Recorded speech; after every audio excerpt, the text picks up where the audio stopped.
Moving can be chaotic, stressful, time-consuming, and most importantly, expensive. And it's expensive mostly because of stamp duty, that lovely government tax that you get slugged every time you buy a place. For example, in Brisbane, if you're buying a new home for say $850, you're gonna get slugged with about $28,000 in stamp duty. So it can literally cost you tens of thousands. And stamp duty isn't the only cost you gotta think about when you're trading up your home. There's 2 to 3% for the real estate agent, which on that same home could mean you're out of pocket by about $50,000 from upgrading and moving to a new place. So should you just stay put and renovate? Well, it's not all good on that side of the fence too. So in today's video, I'm gonna break down whether or not you should upgrade your place or just stay put. All right, let's dive right in.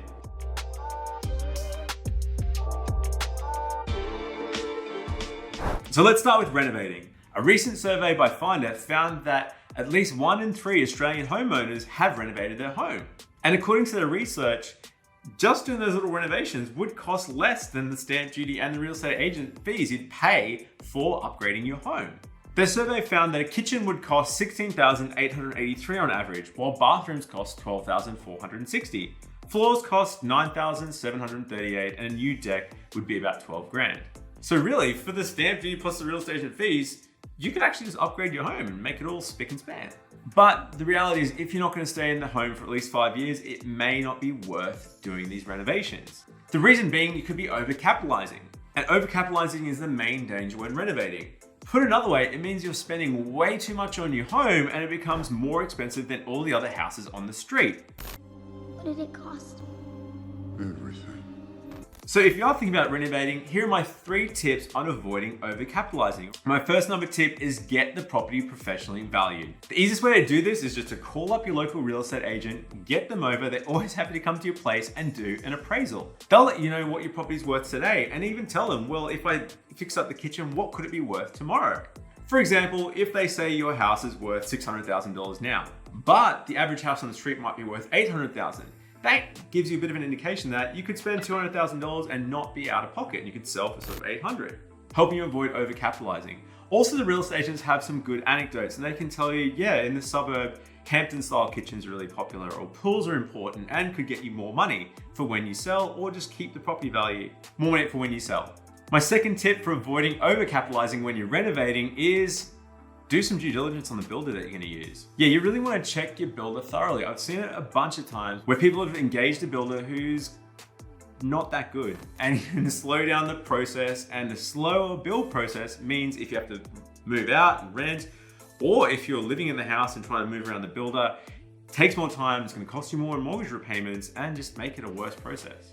Probably the best tip here is a good builder will generally give you the names of the last 3 to 5 people that they've helped out, like the individual customers. You can give them a call and say like, hey, how'd you find that builder?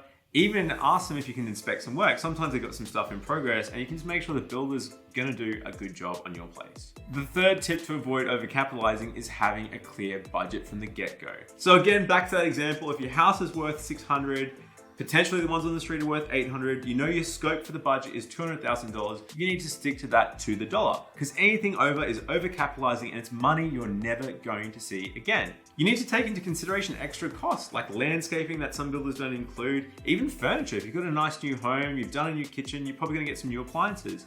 So you need to factor all that stuff in. You also need to factor in cash flow, because like I said before, maybe you're gonna have to move out for a period, maybe you have to live with the parents, and you're still gonna have to make your mortgage repayments. So budgeting on both sides is really critical if you're thinking about renovating your home. All right, so that's renovating done. So when is it better to upgrade your home rather than renovate?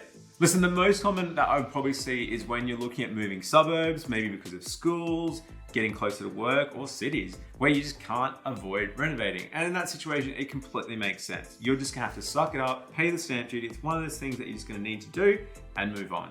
Just make sure you factor in that, like I said before, you might end up paying about 5 to 10% once you factor in stamp duty, agent's fees, legal fees, cost of moving, everything to upgrade your home. So just be prepared that there's a bit of money there that's gonna be the cost of upgrading your home.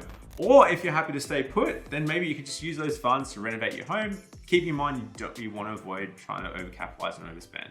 But that's it for today, guys. I hope you liked the video. If you've got any questions, hit us up in the comments below. Otherwise, say hi at huntergalloway.com.au.